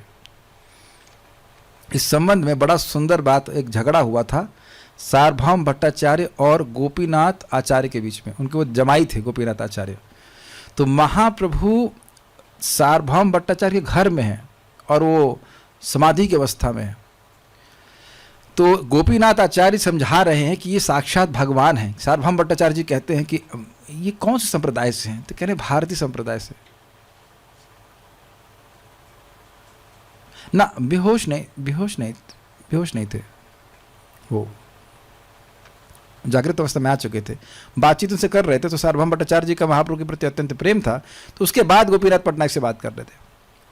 तो गोपीनाथ पटनायक कहा, अरे भाई, सार्वभौम भट्टाचार्य जी कहते हैं ये भारतीय संप्रदाय थोड़ा निम्न संप्रदाय है, हमें उनको एडवांस्ड संप्रदाय में संन्यास दिलवाते हैं। तो क्या वो गोपीनाथ पटनायक कहते हैं भाई ये तुम्हारे संप्रदाय पर निर्भर नहीं करते, साक्षात भगवान है। तो कहते हैं क्या प्रमाण है कि भगवान है, कौन से शास्त्र में है लिखा है ये वो। तो शास्त्र का उदाहरण देते हैं। उसके बाद गोपीनाथ पटनायक जी कहते हैं देखो भाई तुम पर भगवान की कृपा नहीं है इसलिए तुम समझ नहीं पा रहे हो। तो सार्वभौम भट्टाचार्य जी कहते हैं तो अच्छा यह क्या प्रमाण है कि आप पर कृपा हो गई है आप पर कृपा हो गई, ये क्या प्रमाण है इसका। तो कहते हैं देखो प्रमाण यह है कि भगवान आपके घर में है। जस्ट लाइक सी, जैसे मैं आप लोग से बात कर रहा हूँ ऐसे चैतन्य महाप्रभु के घर में है साक्षात, और फिर भी आप नहीं समझ पा रहे हो। और प्रमाण क्या है किसी के समझने का, जो भगवान को समझ रहा है यही उसका प्रमाण है कि भगवान की कृपा उसको प्राप्त हुई है। प्रसाद लेशानुग्रहित एवहि जानात तत्वम भगवन महिम्नो नाचान्यो एकोपि चरण विचनवन। वे ब्रह्मा जी का इस श्लोक को कोट करते हैं कि भगवान आपकी कृपा का लेश मात्र जिसको प्राप्त हो गया वह आपको समझ सकता है, अन्यथा लोग हजारों सालों तक चिंतन करते रहे भगवान की बात नहीं समझ में आई। तो आप लोग स्पष्ट समझ रहे हैं भगवान की कृपा कैसे मिलेगी। मन मना भव मद भक्तो मदयाजी माम नमस्कुर। भक्ति जैसे जैसे बढ़ती जाएगी भगवान की कृपा प्राप्त होती जाएगी, उसके अनुपात में व्यक्ति भगवान को समझ पाएगा, अन्यथा नहीं समझ पाएगा। सामने भी हो तब भी नहीं। उस पर सुंदर शब्द है प्रभुपाद जी का, as we serve Krishna we understand Krishna. जैसे जैसे हम कृष्ण की सेवा करते रहते हैं वैसे वैसे हम भगवान को समझते रहते हैं। श्लोक क्या है, अतः श्री कृष्ण नामादि न भवेद ग्राह्यम इंद्रिय सेवो उन्मुख जीवद स्वयं एव स्फुरतः। भगवान को हम अपनी जड़ इंद्रियों से नहीं समझ सकते, लेकिन जैसे जैसे भगवान की भक्ति करते रहते हैं जीव के द्वारा, हरे कृष्णा कृष्ण कृष्ण हरे हरे, हरे राम राम राम हरे हरे, और भगवान का प्रसाद ग्रहण करते हैं तो भगवान अपने आप को प्रकाशित करते हैं। एक आपने ऑब्जर्वेशन देखा, यही बात आज सच्चिदानंद महाराज समझा रहे थे, बड़े सुंदर। पहले हवा भी नहीं लगती थी कि क्या बात हो रही है। आप ये महसूस कर रहे हैं, प्रभुपाद जी के ग्रंथों को पढ़ते थे पहले तो कुछ समझ ही नहीं आता था कि क्या बात, क्या शब्द लिखा है। और अब आप देखेंगे कि समझने में तो कोई कठिनाई नहीं हो रही, अप्लाई करना में कठिनाई हो रही वो आगे की बात है, लेकिन समझने में कठिनाई नहीं हो रही है। कुछ जादू जैसा नहीं लगता, हम लोग तो वही हैं। कुछ कहते हैं IIT की इंटेलिजेंस, हमने कहा IIT इंटेलिजेंस देती नहीं, खराब जरूर कर देगी, देने वाले भगवान हैं। मुझे याद है कि जब मैं IIT में बड़ा उत्साह से, वहाँ पे लाइब्रेरी में भी फुल्ली एयर कंडीशन लाइब्रेरी थी, और जाकर चैतन्य चरितामृत उठाते थे तो कुछ नहीं समझ में आता था। क्या समझ में आता था कि टेबल पे सर रख के भी सोया जा सकता है समझ में आया? कुछ नहीं समझ में आता था। ये मुझको बहुत श्रद्धा देता है भगवान के नाम पे। अब आपको हमको अच्छा लग रहा है नहीं लग रहा, उससे कोई मतलब नहीं है। भगवान का नाम आपके चित्त को शुद्ध करता ही है। आज मेरे सुबह मन में चल रहा था बार बार, दुर्बुद्धि हरत्वम शुद्ध सत्व बुद्धि प्रदायकम। बहुत सुंदर ये हरे कृष्ण मंत्र है। और आप प्रत्यक्ष देखेंगे कि हाँ पहले समझ में नहीं आता था, फिर धीरे धीरे करके समझ में आने लग जाता है। It just flows. आप देख रहे हैं कितनी आसानी से शास्त्र समझ में आता है। ये बहुत बड़ी बात है, बहुत बड़ी बात है। तात्पर्य, जीवों में मैं सब बात ये बोले कि भगवान की सेवा करने से भगवान प्रकाशित करते जाते हैं, नहीं तो ये शास्त्र अब कोई PhD करने वाला व्यक्ति पढ़ लेगा तो मतलब नहीं समझ में आ जाएगा उसको। तात्पर्य, जीवों में सर्वाधिक विद्वान, सर्वोच्च यज्ञकर्ता, सर्वोच्च तपस्वी तथा सर्वोच्च स्वरूप सिद्ध योगी ब्रह्मा जी हमें समस्त जीवों के परम गुरु के रूप में उपदेश देते हैं कि सारी सफलता प्राप्त करने के लिए, यहाँ तक कि भौतिक जीवन के कष्टों से मुक्ति पाने तथा कल्याण में आध्यात्मिक जीवन के लिए भी हमें भगवान के चरण कमलों में आत्मसमर्पण करना ही चाहिए। खुद समर्पण करना चाहिए, ठेलने की जरूरत नहीं है। समझ में आ रहा है? आत्मसमर्पण व्यक्ति खुद करता है कि भैया हमसे नहीं होगा, हम पार नहीं कर सकते, अपनी शक्ति से भगवान आपकी शरण में आए हो, ये बात है। ब्रह्मा जी पितामह कहलाते हैं, अर्थात पिता के भी पिता है, बाप के बाप। ठीक है। एक नवयुवक अपना कर्तव्य पालन करने के लिए अपने अनुभवी पिता से सलाह लेता है। अतएव पिता श्रेष्ठ उपदेशक यानी सलाहकार होता है, किंतु ब्रह्मा सभी के पिताओं के पिता। कितनी सुंदर बात है। यहाँ के कोई भी व्यक्ति ये नहीं कहेगा कि मेरे पिता ने मुझे भक्ति में लेके आए। एटलीस्ट हो सकता है थोड़ा बहुत भक्ति करते हो, लेकिन ऐसा ज्ञान नहीं दिया। और आप देखिए हमारा कितना भाग्य है कि हम बाप के बाप से सुन रहे हैं, बापों के बापों के बाप से सुन रहे हैं। इसीलिए प्रभुपाद जी के बाद प्रवचन सुनना, ये पुस्तक पढ़ना बहुत महत्वपूर्ण है। आप में महसूस करते होंगे हमारे जीवन को स्टीयर करता है उपदेश। स्टीयरिंग समझते हैं? किधर जा रहे हैं, वो उपदेश होता है। हम बहुत कुछ नहीं जानते, जैसे आज हम कुछ कांसे के बर्तन लेके आए खाने के लिए, तो उसकी महिमा किसी ने बताई है, तब तो वो उपदेश सुन कर के किए ना। जीवन में एक ही बार लेना, वो मरने के बाद भी तो खराब नहीं होने वाले, लेकिन अब वो उपदेश नहीं मालूम होने से लोग स्टेनलेस स्टील में खा रहे हैं। वो कसकुट की क्या होती है, जो कढ़ाई है सब, वो सब उसको भूल गए, जबकि वो सब स्वास्थ्यवर्धक थी। मैं एक सिंपल सी बात बोल रहा हूँ, बहुत सिंपल सी बात। उपदेश करने से हम अपने जीवन को चेंज करते हैं। खड़े होकर पानी मत पीना, हो सकता है पूरी ज़िंदगी बिता दी हो, आधी ज़िंदगी बिता दी हो। कुछ लोग खाना खाने के तुरंत बाद पानी पीते हैं। मैं बोल रहा हूँ बिल्कुल मटेरियल एग्जाम्पल दे रहा हूँ, लेकिन हम सुन करके सीखते हैं, अपने जीवन में सुधार लाते हैं। इसलिए रोज़ सुनना चाहिए भगवान के बारे में। ये आप लोग समझ नहीं पा रहे हैं। प्रभुपाद जी के, समझ पा भी रहूँगा शायद, प्रभुपाद जी के प्रवचनों को या तात्पर्य को रोज़ सुनना, ये हमारे लिए बहुत बड़ा लाभ है। We are connecting to a knowledge which is absolute absolute absolute, जो हमारे लिए परम कल्याण के लिए है, आत्यंतिक कल्याण के लिए। वो उपदेश हम रोज सुनते, भले हम उसको पालन ना कर पाए, लेकिन सुने तो कम से कम एक दिन क्लिक करेगा, हाँ करना चाहिए। क्यों प्रभुपाद जी अब वर्मा जी बोल रहे हैं कि बार बार प्रणाम करो प्रणाम करो प्रणाम करो? क्योंकि एक बार प्रणाम करने से आपको कुछ दिखाई नहीं पड़ता है। अरे 100 बार प्रणाम करने से भी कुछ दिखाई नहीं पड़ता है। शास्त्र की श्रद्धा, हमको उसका इंजेक्शन रोज लेता रहना पड़ेगा, तब हम वैसा रोज कर पाएंगे। It's very very important. तो भगवान का फोटो तो हर जगह से उपलब्ध है कि सब लोग प्रणाम ही कर रहे हैं, नहीं कर रहे प्रणाम, किंतु ब्रह्मा सभी के पिताओं के पिता हैं। वे उस मनु के पिता हैं जो सारे ब्रह्मांड के मनुष्यों के पिता हैं। अतएव इस शूद्र लोक के लोगों को ब्रह्मा का आदेश कृपा पूर्वक मानना चाहिए, और अच्छा यही होगा कि वे भगवान की शक्तियों की नाप जोख न करके उनके चरण कमलों पर आत्मसमर्पण कर दें। स्पष्ट है, उनकी शक्तियाँ असीम हैं, जैसे कि वेदों द्वारा पुष्टि होती है। परास्त शक्तिर विविधैव श्रूयते स्वाभाविकी ज्ञान बल क्रिया च, श्वेताश्वतर उपनिषद। वे सबों से बड़े हैं, और अन्य लोग, यहाँ तक कि समस्त जीवों में श्रेष्ठ ब्रह्मा जी भी स्वीकार करते हैं कि हमारे लिए सर्वोत्तम यही होगा कि उनकी शरण ग्रहण की जाए। अतएव जो अल्पज्ञ हैं वे ही अपने को सर्वे सर्वा होने का दावा करते हैं, लेकिन उनकी पहुँच कितनी है?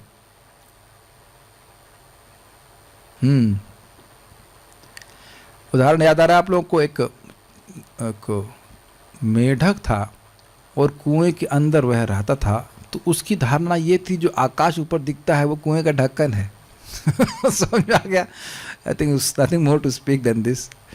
वे एक छोटे से ब्रह्मांड के क्षुद्र आकाश की भी लंबाई चौड़ाई नहीं माप सकते। तथा कथित भौतिक विज्ञानी कहता है कि उसे ब्रह्मांड के सर्वोच्च लोक तक पहुंचने में 40,000 वर्ष लगेंगे यदि वह यह यात्रा अंतरिक्ष यान से करे। यह भी काल्पनिक आदर्श है, क्योंकि कोई भी व्यक्ति 40,000 वर्ष तक जीवित नहीं रह सकता, तो कौन जानेगा कि वो पहुंचा कि नहीं पहुंचा? जिनको उसने क्लेम किया और उसने जिन लोगों ने बोला हाँ भाई ये बड़े अच्छे साइंटिस्ट हैं, तो वह भी मर जाएंगे और ये भी मर जाएगा। और आप देखो कलयुग में इतने लोग मूर्ख हैं कि ऐसे क्लेम को स्वीकार भी कर रहे हैं, हाँ भाई बड़े अच्छे साइंटिस्ट हैं ये वो। बस 100 साल के अंदर हम मृत्यु को जीत लेंगे। उससे पहले जो लोग मर गए, उनका, जिन्होंने इस प्रोजेक्ट को स्पॉन्सर किया कि भाई लोग ना मरे आपकी रिसर्च के द्वारा, वो तो बेचारे मर गए, तो उनको तो स्पॉन्सर का फायदा हुआ नहीं। और भागवत तुरंत कह रही मृत्यु से कैसे मुक्त होगे, जरा बताओ श्लोक। आयुर्हरति वै पुंसाम उद्यनस्तंचयन्नसौ तस्य ऋते यत्क्षणो नीता उत्तम श्लोक वार्तया। वो आयु सबकी छीण हो रही है एक्सेप्ट उस व्यक्ति के जो व्यक्ति को भगवान की कथा में लगाता है। ये बात यह भी हो गया। इसके अतिरिक्त जब अंतरिक्ष यात्री वापस लौटेगा, तो जैसा कि आज के मोहग्रस्त विज्ञानियों में फैशन बन चुका है, सर्वश्रेष्ठ अंतरिक्ष यात्री के रूप में उसका स्वागत करने के लिए कोई नहीं होगा। अगर मान लिया जाए 40,000 जाना और 40,000 आना, 80,000 साल, तो ये तो बेवकूफ़ी हुई ना। और उसको सब लोग स्वीकार कर रहे हैं, ये करोड़ों रुपए फूक रहे हैं उसमें। अरे उतने करोड़ रुपए के बीड बैग बांटने चाहिए ना, है कि नहीं? अरे नौकरी देखो भाई, तुमको नौकरी मिलेगा। हमने एक सुना है संस्था में, अच्छी संस्था है, वो जितना अच्छी साधना करते हैं उतने उस हिसाब से उनको पेमेंट मिलता है, मतलब एनहांसमेंट मिलता है। ऐसा कर देना चाहिए कि तुमको हम 28,000 रुपये मिलेंगे, 16 माला रोज करो, 28,000 रुपये महीने के मिलेंगे, तो लोग करने लग जाएंगे। आज ही मैं सोच रहा था, कॉल सेंटर में लोग 8-8 घंटे बोलते रहते कि नहीं कॉन्स्टेंटली, तो क्या दिक्कत है? बोलने के पैसे है ना, तो कब चलो तुम पैसा ही उड़ाओ तो कम से कम माला करो, कुछ तो करो ऐसा नाम उच्चारण। लेकिन वो सब नहीं हुआ। एक विज्ञानी जो ईश्वर में विश्वास नहीं करता था, अपनी भौतिक जीवन की योजनाएं बनाने के लिए अत्यंत उत्सुक था। अतएव उसने जीवित व्यक्तियों को बचाने के लिए एक बहुत बड़ा अस्पताल खोला, किंतु अस्पताल खोलने के 6 मास के भीतर ही वह स्वयं मर गया। अतएव मनुष्य को चाहिए कि 84 लाख योनियों में शरीर के बारंबार बदलने के बाद प्राप्त अपने इस मनुष्य जीवन को आर्थिक उन्नति तथा वैज्ञानिक ज्ञान के विकास के नाम पर कृत्रिम आवश्यकताएं बढ़ाकर मनगढ़ंत भौतिक जीवन सुख के हेतु व्यर्थ ना गवाए। देखिए, हमें ये बात रोज सुननी होगी, जो आपके भाग्य में धन लिखा है वो बिना प्रयास के भी नहीं आएगा, और जो नहीं लिखा है वो प्रयास करने पे भी नहीं आएगा। अब देखिए, हम किसी पे कटाक्ष नहीं कर रहे हैं, ऐसा हमारा कर्तव्य नहीं है, लेकिन ये श्रीमद् भागवतम का बात है। तस्यैव हेतो प्रयते तो कोविदः न लभ्यते यद भ्रमताम परदेह। आप इस जीवन में देखो ना, जो दुख आता है वह तो अब प्रार्थना करने के लिए प्रयास, आपको घुटने के लिए अपने दर्द के लिए क्या प्रयास किया माता जी? कुछ नहीं किया ना। आ ही जा रहा है, आए जा रहा है, बिना बुलाए मेहमान जाए भी नहीं रहा है। हम भले स्वीकार करें या ना करें, लेकिन सत्य ये है ना, सत्य कि जो शरीर में कष्ट है वो उसको दूर करने के लिए पैसा खर्च करते हैं, उसको लाने के लिए तो हम कोई प्रयास नहीं करते। वो सेट किया गया है, सेट किया गया है, वो ऐसे आएगा। उसके लिए जितना थोड़ा बहुत प्रयास करना कर ले, लेकिन अगर करना चाहता है, लेकिन ज़्यादा मरने की जरूरत नहीं है, मिलेगा नहीं। जो लिखा है वो आएगा, जो लिखा है उसे कोई ले के नहीं जा सकता, और जो नहीं लिखा है वो आएगा नहीं, ये बात है। लेकिन भक्ति लिखी हुई नहीं है, ध्यान देना होगा आपको। भक्ति करने से होगा। और दूसरी बात, भक्ति कर रहे हैं तो भक्ति मिलेगी ही। हमको ये लाइन बहुत अच्छी लगती। कभी कभी में संदेह आता है ना, पता नहीं हम परफेक्ट होंगे कि नहीं होंगे, लेकिन भगवान कहते हैं मेरा अर्चन कभी अन्यथा नहीं जा सकता, यह अच्युत पथ है। भाई हम इसको स्वीकार करें या ना करें, यहाँ सुनने के लिए तो आए हैं ना। कितना स्वीकार करें, सत्य सुनना चाहिए। कभी कभी सत्य सत्य लगने लग जाता है। Is it okay? संसार दुख का घर है, इंद्रिय तृप्ति दुख का एकमात्र स्रोत है। सही में हो सकता है हमारा मन बोले सही में ना, हमें तो नहीं लग रहा। एक ही बात बार बार क्यों बोली जा रही है? इंद्रिय तृप्ति दुख का घर है, भोगे रोग भयम तपो दिव्यम पुत्रकाय न सत्वम। तपस्या करो बेटो, बच्चों बच्चियों, जो भी है। नहीं ये ना मन में आता, अभी नहीं। अच्छा आप सही बोल रहे, लेकिन अभी नहीं, अभी नहीं। इट इज ओके, लेकिन हम सुनते रहेंगे तो धीरे धीरे बात समझ में आने लगती है। कौन बोलेगा कि हम इकोनॉमिक डेवलपमेंट के बारे में ना सोचते हो? कितना डिफिकल्ट है ना इकोनॉमिक डेवलपमेंट के बारे में ना सोचना। लेकिन बहुत सुंदर बात प्रपात जी की बोलते हैं, हम खुल के बोले, प्रपात बोलते हैं, कहते हैं तुम करोड़पति हो तो कितनी स्त्रियों का संग कर लोगे? प्रपात बोलते हैं how many women you can met, जो कैपेसिटी गरीब की वही तुम्हारी है, कितना खा लोगे? आप लोगों के संग कभी ऐसा मन हुआ कि यस आज हम बहुत खाएंगे 4 पराठे? ऐसा होता है कभी? हुआ आप लोग संग? खूब आपका उत्साह कि खूब खाएंगे 4 पराठे। ये कौन है? मुझे याद है, मैं अपनी गलती बता रहा हूँ। उस दिन था अपरे नियत आहार वाला गीता का श्लोक था कि कुछ लोग नियत आहार होकर के भजन करते हैं। उसी दिन इतना मट्ठा खिचड़ी पे आ गई, पेट टाइट और एकदम दर्द हो रहा था। उन्होंने कहा ये हमारी स्थिति है। जरा सा थोड़ा सा इंद्रियों को आप छोड़ दीजिए, ढीला छोड़ दीजिए, तुरंत बीमार हो जाते। और इसी तरह से सोना, कोई लोग सोने में बहुत रुचि होती है, और आप देखेंगे कि कभी कभी जब हम बीमार हो जाते हैं तो सोने से चिड़ में जाती है। कोई भी आता है क्या बोलता है? Take rest. Is it not? इतना चिड़ मचती है, कितना रेस्ट करें? आप देख रहे हैं बोर हो जाते हैं। तो ये सब चीजें हैं प्रभुपाद जी। लेकिन बड़ा हम लोग को एनकरेजिंग कहते हैं, ठीक है तुम्हें जो करना है करो, मतलब जो करना वाला तुम्हें आहार निद्रा भय मथुन करना है, चलो कोई बात नहीं, लेकिन कृष्ण को भूलो मत। ये नहीं कि टोटल भूल करके सब कार्य में कर रहे हो, धीरे धीरे करके व्यक्ति भगवान की कृपा से सब ठीक हो जाता है। तो सुन तो सत्य रहे कम से कम। प्रत्युत जीवन के समस्त दुखों का हल करने के लिए भगवान के चरणों की शरण ग्रहण करे, मतलब भगवान की सेवा करे। मैं बार बार रिपीट कर रहा हूँ माताओं, आप लोग जो भगवान के लिए खाना बनाते हैं ये ऑर्डिनरी सर्विस नहीं है। This should be done with very full enthusiasm, कि भगवान के लिए हम ये बनाएंगे और इतना बढ़िया से बनाएंगे, ये this is not ordinary service. 10.14.4 में आप देख लीजिए, एकदम स्पष्ट लिखा हुआ है कि जो भगवान फल फूल देने से संतुष्ट हो जाते हैं, जो मोक्ष प्रदान करने वाले हैं, तो मोक्ष के लिए अलग प्रयास करने की जरूरत है। खिलाओ भगवान को ही फल फूल सब कुछ खिलाते रहिए। फूल मतलब सेंस बढ़िया जो आपका सामर्थ्य है, बहुत भगवान प्रसन्न होते हैं सेवा से। नहीं तो भगवान खाने पीने के लिए क्यों बोलते? पत्रम पुष्पम फलम तोयम, जो यो में भक्त्या प्रेच्छति, भक्ति देता है तो मैं उसे ग्रहण करता हूँ। तो भगवान उन्हीं को, उसी चीज़ को नहीं ग्रहण करते हैं, उसके भव को भी खा जाते हैं, भव बंधन को भी खा जाते हैं।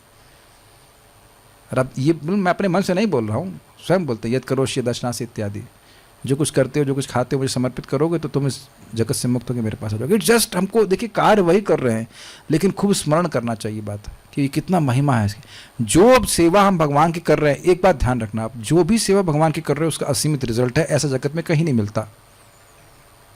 चाहे प्रणाम कर रहे हैं, चाहे भगवान को भोग लगा रहे हैं, हर व्यक्ति अपनी क्षमता के अनुसार करे, क्षमता के अनुसार कार्य करे, लेकिन लाभ सबको सीमित मिलेगा। चाहे भगवान का मंदिर मार्जन कर रहे हैं, कुछ भी व्यक्ति की भगवान की सेवा कर रहा है। एक छोटा सा एग्जाम्पल सुनिए, कृष्ण बलराम यहाँ मथुरा में गए थे और सुदामा नाम के माली ने एक माला अर्पित भगवान को करी, तो भगवान ने कहा कि इस जीवन में तुम भौतिक रूप से बिल्कुल समृद्ध रहोगे और अंत में मेरे पास आओगे। बताओ, अब यह सीमित नहीं हुआ? ये झूठ नहीं है, ये बिल्कुल झूठ नहीं है। इसीलिए घर में विग्रह हो, शालिग्राम हो या फोटो हो, जो कुछ भी हो, भगवान को अर्पित करना चाहिए। असीमित लाभ देने वाले हैं।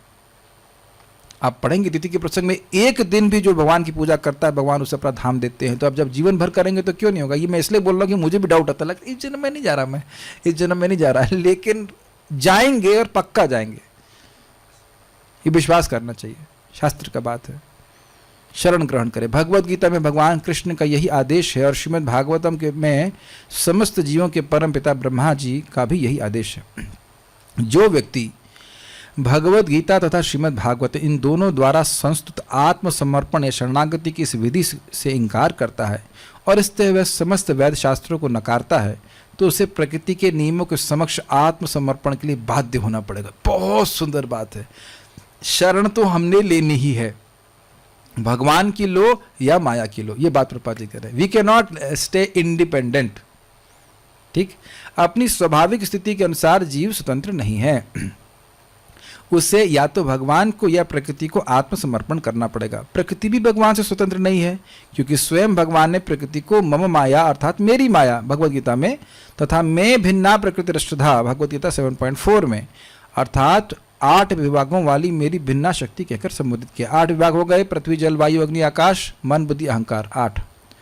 अतएव प्रकृति भी भगवान के वश में है, जैसा कि उन्होंने भगवत गीता 9.10 में दावा किया है। मया दक्षिण प्रकृति सूयते स चराचरम हेतु नाने न कौन्तेय जगद भी परिवर्तते।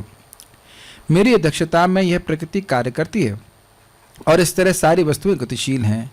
जीव पदार्थ की तुलना में श्रेष्ठ यानी पराशक्ति होने के कारण चाहे तो भगवान को आत्मसमर्पण करे और चाहे प्रकृति को। इसीलिए शास्त्र का श्रवण हमें करना चाहिए। शास्त्र का श्रवण करके व्यक्ति स्वयं निर्णय करे कि मैं भगवान की शरण में जाऊंगा। जैसे आप सब लोग आज एकादशी कर रहे हो, तो किसी को बाध्य तो नहीं किया जा सकता।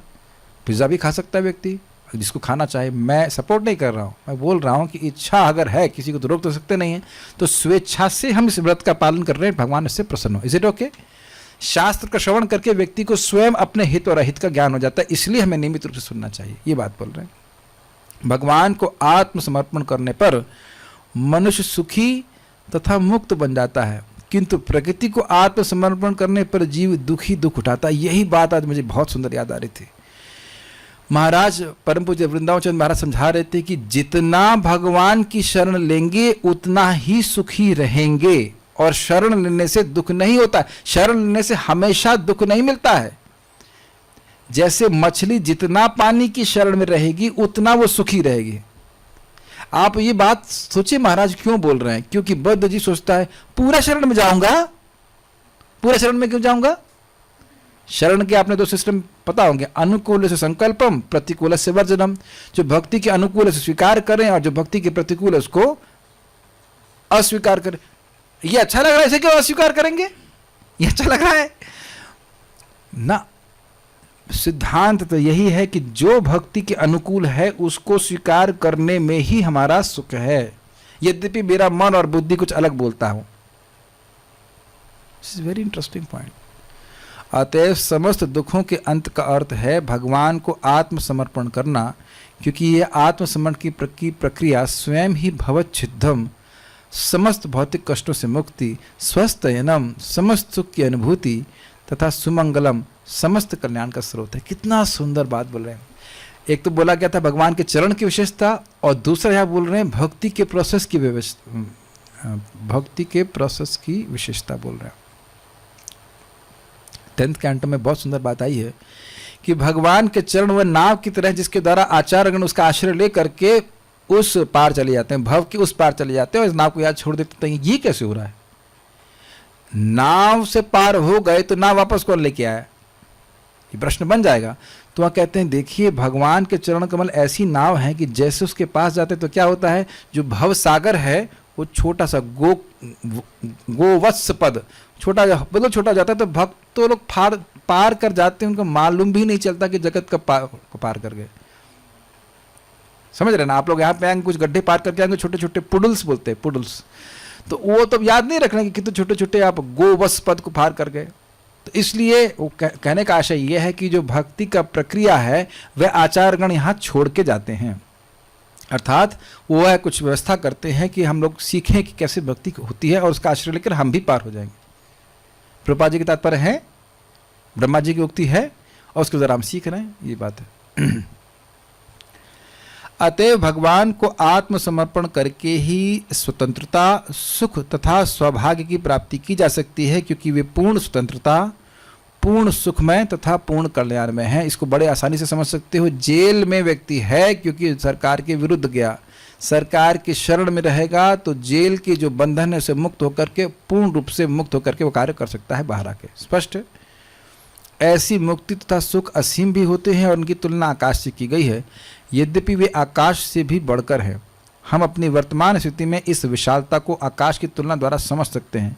हम आकाश को मापने में असमर्थ हैं, किंतु भगवान के सानिध्य से जो सुख तथा मुक्ति प्राप्त होती है वह आकाश की तुलना में बृहत्तर है। मतलब जितना आकाश का विस्तार समझ रहे हैं वो उससे भी अधिक सुख है, ये कहने का आशय। यह आध्यात्मिक सुख इतना विशाल है कि स्वयं भगवान भी इसे नहीं माप पाते, अन्यों की तो बात ही नहीं। और ये चैतन्य महाप्रभु ने स्वीकार किया है। मैं समझ रहा हूँ मध्य लीला चैप्टर नंबर 24 है, लव ऑफ गॉड। अब देखिए वहाँ वर्णन किया गया है कि ब्रह्मानंद जो स्वयं असीमित बोला जाता है उसको करोड़ों गुना बढ़ा दिया जाए तो भी भक्ति के एक प्राप्त सुख की एक बूंद के बराबर भी नहीं है। अब इसी से समझ लीजिए भक्ति का कितना सुख है, और इससे हमारे हृदय में नम्रता भी हो जाएगी अभी भक्ति कितनी बढ़ानी है ना। Not in a negative way, लेकिन अभी भक्ति बहुत, अभी सोचने नहीं चाहिए हम एडवांस डिवोटी हो गए, कुछ नहीं एडवांस हुए हैं। भक्ति का सुख अभी बहुत आगे की बात है, लेकिन हाँ ऐसा वर्णन है। शास्त्र में कहा गया है ब्रह्म सौख्यम तो अनंतम, आध्यात्मिक आनंद असीम है। यहाँ पर कहा गया है कि भगवान भी ऐसे सुख को नहीं माप पाते। कितना सुंदर बात है। किंतु इसका अर्थ यह नहीं है कि चूंकि भगवान इसे माप नहीं सकते अतः वे इस दिशा में अपूर्ण हैं। वास्तविक स्थिति यह है कि भगवान इसे माप सकते हैं, लेकिन भगवान में जो सुख है वह परम ज्ञान के कारण भगवान से अभिन्न भी है। जैसे भगवान असीम है ऐसे ज्ञान भी असीम है, सुख भी असीम है। अतः भगवान से प्राप्त होने वाला सुख भगवान द्वारा मापा जा सकता है, किंतु यह सुख पुनः बढ़ जाता है, और जब भगवान इसे दोबारा मापते हैं तो यह सुख और बढ़ता जाता है। इस प्रकार वृद्धि तथा माप में लगातार स्पर्धा चलती है, यहाँ तक कि यह कभी रुकती नहीं और अनंत रूप से चलती रहती। देखिए ये बार बार हमने सुनना है। हम सभी लोग, मैं अपने को भी हम सभी लोग की बात कर रहा हूँ, हम लोग बहुत अल्प सुख के लिए बहुत प्रयास कर रहे हैं। इस जगत में आप ये देख पा रहे हैं कि हम जो भी प्रयास कर रहे हैं, जो भी प्रॉमिस सुख है वो बहुत अल्प मात्रा में है, क्षणिक, और उसके प्रयास घंटों घंटों हम सभी को किया, हमने किया भी है और हमें करना भी पड़ता है। मैं खुद ही किया हूँ, कितना मरे IIT में जाने के लिए, वहाँ भी जाके मरते ही रहे हैं कि नहीं। जिस सुख की हम मेरे मन में इल्यूजन था वो तो सब था ही नहीं, वहाँ पे कुछ नहीं है, कुछ नहीं। वो बाहर से लगता है कि हाँ ये सुख है, कुछ नहीं है, कहीं कुछ भी नहीं है, किसी भी परिस्थिति में सुख नहीं है। तो ये बात जिस दिन हमको क्लिक कर गई कि भाई ये तो गड़बड़ हो रहा है, बहुत मेहनत कर रहा हूँ, बहुत कम मिल रहा है, और आध्यात्मिक जगत में बहुत बड़ा आनंद है और इसके लिए प्रयास एक्चुअली देखा जाए तो बहुत कम है, तो फिर आप समझ सकते हैं फिर हमारी जीवन की धारा बिल्कुल चेंज हो जाएगी। ये बात सुनने में और बोलने में आसान लगती है, लेकिन इसमें कन्विंस होने में समय लगता है। आध्यात्मिक सुख आनंदाम बुद्धिवर्धनम है, अर्थात सुख का सागर है जो बढ़ता जाता है। भौतिक समुद्र तो रुका हुआ, तो हम सागर में क्यों नहीं अवगाहन कर रहे हैं? चेतो दर्पण मार्जनम पहला वो स्टेप है। उसके बाद भव दावाग्नि निर्वापणम, भव महादावाग्नि निर्वापणम। तो जितनी जितनी भक्ति बढ़ेगी उस प्रकार से व्यक्ति अनुभव कर पाएगा। कविराज गोस्वामी ने चैतन्य चरितामृत आदि लीला चतुर्थ अध्याय में भगवान कृष्ण को लादनी शक्ति श्रीमती राधा रानी के दिव्य शरीर में इस आध्यात्मिक सुख के सिंधु की गतिशील वृद्धि का सुंदर वर्णन किया। इसका मतलब क्या बता रहे हैं? देखिए, राधा रानी कृष्ण को देखती हैं तो उनका सुख बढ़ जाता है, अत्यंत बढ़ जाता है। और जब राधा रानी को सुखी देखते हैं कृष्ण तो और सुंदर हो जाते हैं, और उसके बाद फिर राधा रानी और सुखी हो जाती हैं, फिर कृष्ण और सुंदर हो जाते हैं। इस प्रकार से अनादिकाल से ये स्पर्धा चल रही है, अगर प्रतिस्पर्धा कह लीजिए, और अनंत काल तक चलती रहेगी। तो अब ये भी आश्चर्य की बात है कि व्यक्ति अनंत रूप से और सुंदर कैसे हो सकता है। जब वहाँ पहुँचेंगे तो समझ में आएगा। Okay, will stop here. कोई प्रश्न किसी वक्त का है?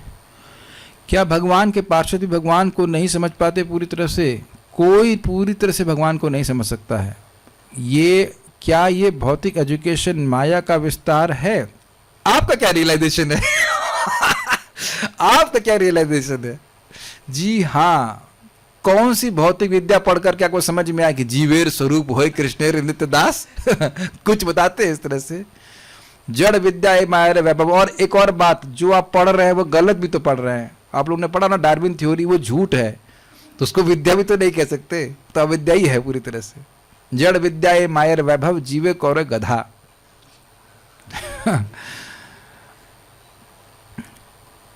क्या युक्त वैराग आत्मसमर्पण है? वेरी गुड, यस, बहुत अच्छा प्रश्न किया। या युक्त वैराग कहिए या आत्मसमर्पण कहिए, भगवान की शरणागति करिए, वो एक ही बात है। क्यों? जो वस्तु भगवान की सेवा में उपयोग होती हैं उनको भगवान की सेवा में लगाता है। भगवान की सेवा करना ही तो आत्मसमर्पण है ना। आत्मसमर्पण का बड़ा सिंपल अर्थ है, हे भगवान, हमने बहुत जन्म तक भोग लिए, ये लोग संतुष्ट नहीं हुए, हम भी संतुष्ट नहीं हुए, हम फर्जी परेशान हुए, हम आपकी शरण में आए, हमें सेवा में नियोजित कीजिए। यही हरे कृष्ण का अर्थ है, हे कृष्ण हमें अपनी सेवा में नियोजित कीजिए। Simple simple. Okay, so will stop here. लुपरायण। श्रीमद् भागवतम की जय, श्रील प्रभुपाद की जय, निताई गौर प्रेमानंदे।